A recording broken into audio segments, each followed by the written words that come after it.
unity, reconciliation, peace in the Middle East, and a real union between Arabs and Jews and all kind of people in the world. That is what Jesus wants to bring into us. And let me say, for your own best. Now, this meeting tonight is being watched by many. We have the Swedish mass media here, and you are now watched of this whole country. And I appeal to you that you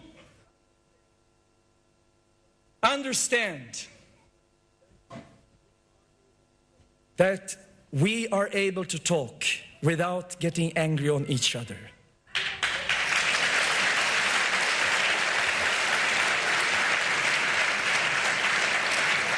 Now, I must take those statements by Mr. Deedat. I have still 15 minutes.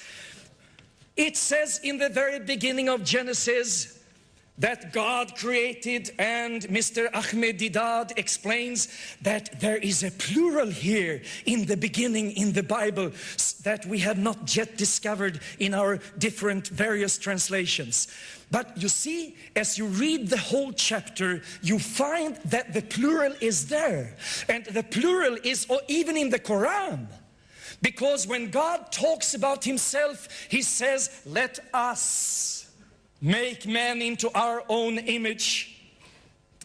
So if Elohim means God in plural, this is the wholeness.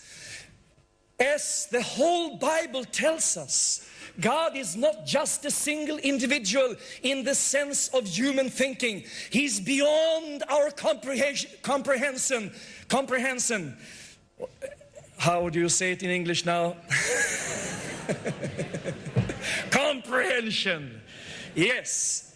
So there is no contradiction in that. The Bible clarifies it very well in the first chapter of Genesis. And let me say, we have an expert in adding to the Bible what is not there. And that expert is present here tonight. His name is Mr. Ahmed Deedat. Tomorrow evening, I'm going to give you many examples how Mr. Deedat miscredit my Jesus. And sometimes I'm a little wondering about the honesty, but we are going to have dinner together, lunch together, and we'll talk and find out. Now, which one of your questions? Take this one. Satan said to David, count the people, and in the other version it says God said, count them.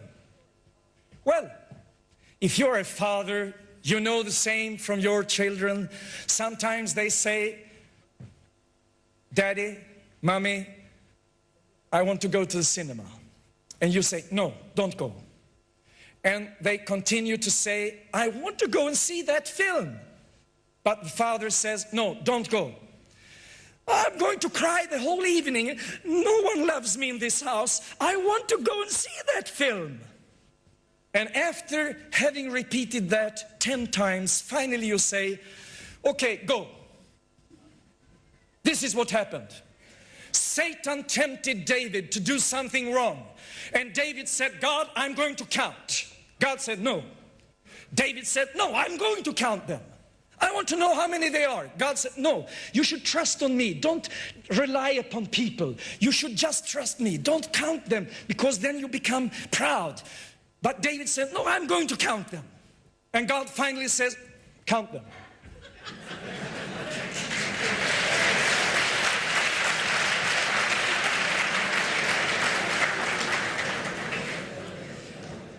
Now, here is another example. Mr. Deedat in this book has written like this, that there is a contradiction saying that David slew the men of 700 chariots. And in the other version it says, David slew of the Syrians 7,000 men. No difficulty at all. In every chariot there were 10 men.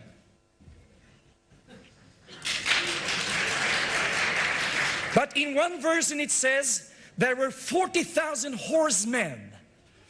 In the other one it says 40,000 footmen. No difficulty at all. All the 40,000, they ran. They were horsemen, but the horses were killed and they ran.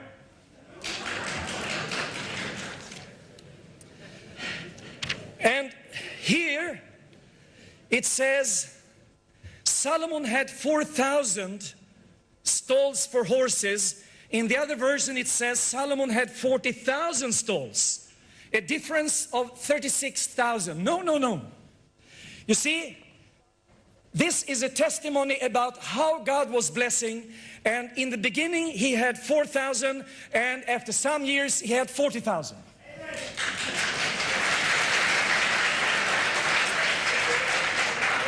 Now, Jesus said, none of them have been lost. You gained some money somewhere because you had an answer about how many percentage.